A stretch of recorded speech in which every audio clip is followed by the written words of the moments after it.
ہاں، السلام علیکم معزز ناظرین، امید ہے کہ آپ خیریت سے ہوں گے اور خوش و خرم زندگی گزار رہے ہوں گے۔ معزز ناظرین، آج کی اس ویڈیو میں میں آپ کے ساتھ 5 ایسے ملک، امیر ترین ملک، جہاں پر آپ انویسٹمنٹ کر کے ریزیڈنس پرمٹ، TRC، PRC یا پاسپورٹ حاصل کر سکتے ہیں۔ جی بالکل، یہ بہت آسان ہیں۔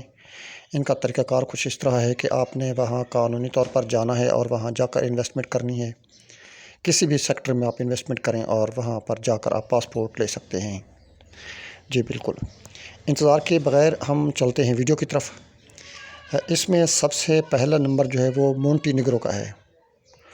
مونٹی نیگرو یورپ میں واقع ایک کنٹری ہے، بالکن ریجن میں آتا ہے۔ یہ یورپ میں شامل ہے لیکن یورپی یونین کا حصہ اس وقت نہیں ہے۔ 2025 تک یہ مونٹی نیگرو یورپی یونین کا حصہ بن جائے گا۔ یہ سٹرانگ ترین ممبر ہے۔ 99% اس کے چانسز ہیں 2025 تک یہ اس کا ممبر بن جائے گا۔ جن ممبر ممالک نے اپلائی کیا ہوا ہے ان کی لسٹ میں مونٹی نیگرو سب سے اوپر ہے، یعنی اب سب سے پہلا یورپی یونین میں جو ملک شامل ہوگا ان 28 کنٹریز جو آلریڈی ممبر ہیں ان کے بعد، تو وہ مونٹی نیگرو ہی ہے۔ جی بالکل، تو آپ اس میں جا کر ریئل اسٹیٹ میں یا کسی بھی سیکٹر میں آپ انویسٹمنٹ کرتے ہیں تو آپ اس میں جا کر چاہے جتنی ہی لیول کی آپ انویسٹمنٹ کریں تو اس میں آپ جا کر انویسٹمنٹ کریں تو آپ جو ہے وہاں اس کے لیے پاسپورٹ کے لیے اپلائی کر سکتے ہیں، یعنی آپ وہاں PRC کے لیے اور پھر ریزیڈنس پرمٹ کے آپ کو مل جائے گا اور اس کے بعد پھر آپ کو پاسپورٹ بھی مل سکتا ہے۔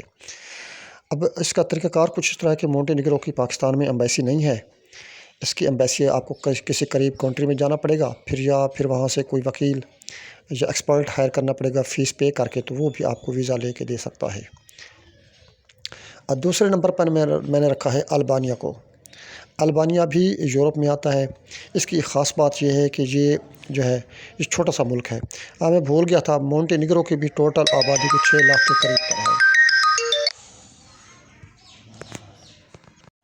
جی جناب، تو بتا رہا تھا کہ البانیہ بھی ایک مسلم کنٹری ہے۔ اس کی سرحد جو ہے ایک سائڈ پر یونان کو لگتی ہے اور ایک سائڈ پر مونٹی نیگرو کو لگتی ہے، اور یہ بھی مستقبل قریب میں یورپی یونین کا ممبر بن جائے گا۔ یہاں بھی آپ جا کر $20,000 کے ساتھ بھی آپ اگر انویسٹمنٹ آپ کے پاس ہے اور وہاں آپ جا کر اپلائی کرتے ہیں تو آپ کو وہاں کی ریزیڈنسی مل سکتی ہے اور وہاں پر پاسپورٹ آپ حاصل کر سکتے ہیں۔ آپ ود فیملی جا سکتے ہیں، آپ کو پوری فیملی کو ورک پرمٹ مل جائے گا، ریزیڈنس پرمٹ مل جائے گا، اور پھر آپ وہاں جا کر قانونی طور پر کچھ عرصے بعد جب آپ کا پروسیس فائنل ہوگا تو آپ کو پاسپورٹ مل جائے گا۔ جی معزز ناظرین، تیسرے نمبر پر ترکی کو میں نے رکھا ہے۔ ترکی کا کچھ اس طرح ہے کہ آپ وہاں جا کر 75,000 لیرہ کی بھی اگر آپ انویسٹمنٹ کرتے ہیں تو وہ آپ کو پاسپورٹ کے لیے آپ وہاں اپلائی کر سکتے ہیں۔ 75,000 سے اوپر کی آپ جتنی وہ کریں گے تو آپ کو ایزیلی جو ہے وہاں پر پاسپورٹ بھی مل سکتا ہے۔ لیکن ان تمام ممالک جن کا میں ذکر کر رہا ہوں، اگر آپ قانونی طور پر 5 سال رہتے ہیں تو بھی آپ سٹیزن شپ کے لیے اپلائی کر سکتے ہیں۔ وہ ایک الگ بات ہے، ملے یا نہ ملے وہ ایک الگ بات ہے، لیکن آپ اپلائی کے اہل ہو جاتے ہیں، ایلیجبل ہو جاتے ہیں۔ تو معزز ناظرین، چوتھے نمبر پر میں نے رکھا ہے جارجیا کو۔ جارجیا کی بھی یہی سچویشن ہے کہ آپ وہاں جا کر اگر ایزیلی وہ کریں، قانونی طور پر آپ کوئی ویزا لیں اور وہاں جا کر انویسٹمنٹ کریں تو جارجیا میں بھی آپ 6 مہینے سے 1 سال کے اندر آپ کو سٹیزن شپ مل جاتی ہے بائی انویسٹمنٹ۔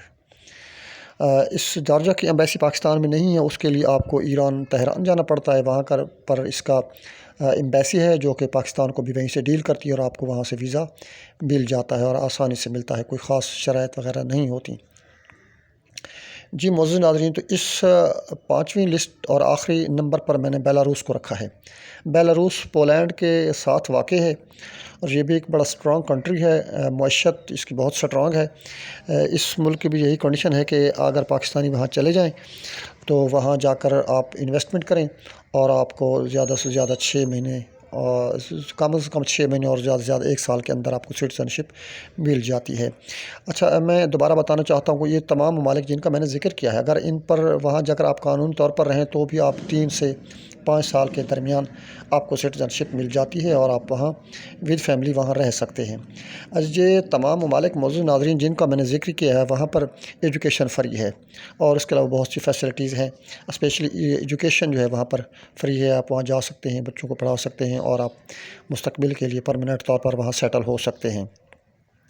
تو معزز ناظرین، جو لوگ اس طرح کا انویسٹمنٹ کا وہ کرتے ہیں، پلان رکھتے ہیں، تو اس کے لیے یہ بہترین آپشن ہے۔